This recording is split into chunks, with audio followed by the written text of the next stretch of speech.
congratulations. We'll get into congratulations in a moment.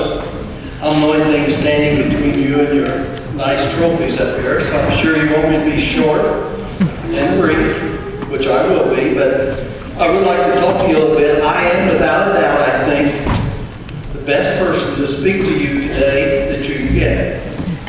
1974, my oldest son won the Indiana State hoop shoot, won the regional, and went to the national finals. And in 2004, my oldest grandson won the Iowa Elks hoop shoot, went on, won the regional, and went to the national finals. And last year, my youngest grandson won the New Mexico State finals, won the regional, and went to the finals.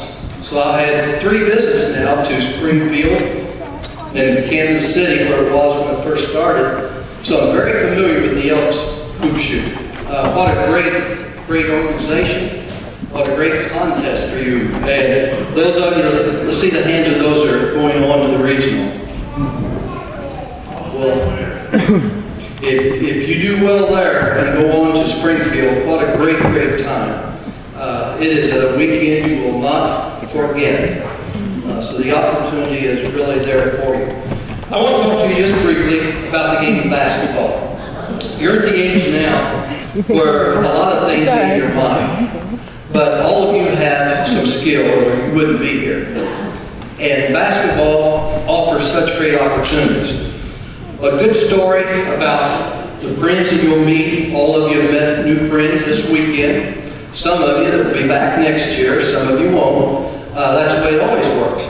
But my oldest son shot in the Elks finals in Kansas City in 1974. And he went on and played in the NBA. And he's with the Golden State Warriors. And one of their players, Chris Mullen, and he were roommates.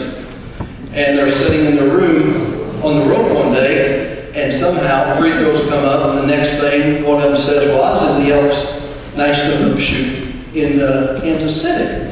And the other one said, well, so was I. What year? They said, 1974. I said, well, that's the year I was there. So Steve calls me, and I dig out of all our stuff, the old pictures. We look in there, and there's Chris Mullen and Steve Alford sitting next to each other in 1974 at the Elks hoop shoot. So this is the kind of bond you can get, the kind of opportunity you get, and Elks makes this very much available to you. But basketball can offer you such great rewards. I've been very fortunate, very blessed through basketball. I've been able to scuba dive in the Great Barrier Reef in Australia. I've been on dog sled rides in Alaska. I've given clinics in Europe. I've been to Hawaii, been to Puerto Rico, been to St. Martin, all through basketball. Just opportunities that I would never have gotten to do any of that if it hadn't been for basketball. And the same is out there for you. The only thing is, it's called hard work. And that's the thing that all of you have the opportunity to do. If you look in Webster's dictionary for the word success, it's a favorable outcome of something attempted. And all of you are successful. You're all sitting here today, successful. Only one winner in your age group, but you're all successful. And I think the thing you have to look at with success comes from responsibility. When was the last time you went out of your way to say, thanks, Mom and Dad, for bringing me up here today. I know you had other things to do. Thanks, Elks, for giving me this opportunity. You know, you're in a place now that as you get older, a lot of you have seen the movie Hoosiers, and you'll see it again and again and again. It's one of those that they keep showing. But you've got great opportunities. See, you're starting now. You have the opportunity to see the Indiana Basketball Hall of Fame. Probably the nicest, without a doubt, the nicest high school Hall of Fame in the United States. You had a chance to shoot in the largest high school gymnasium in the world. You're here in Hoosiers Gymnasium, where the movie was made. So you're already starting to get the opportunities that basketball affords you. But with that success comes some, what we call responsibility.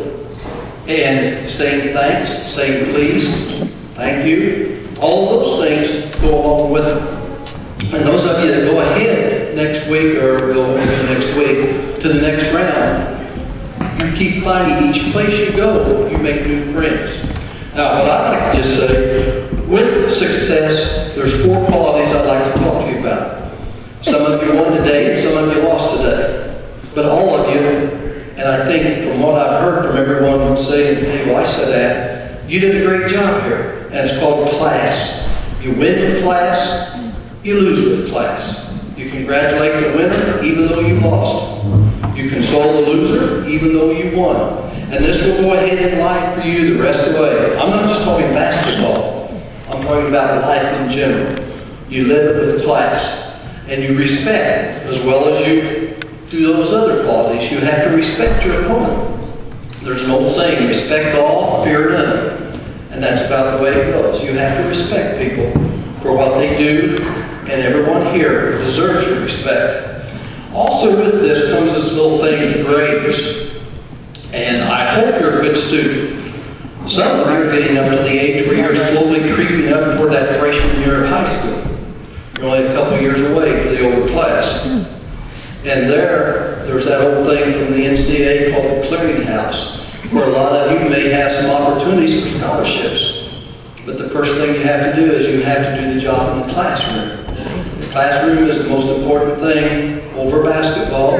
That's where you have to get the job done. And all of you have to do it. No one says you have to be an A student. We always tell our young people,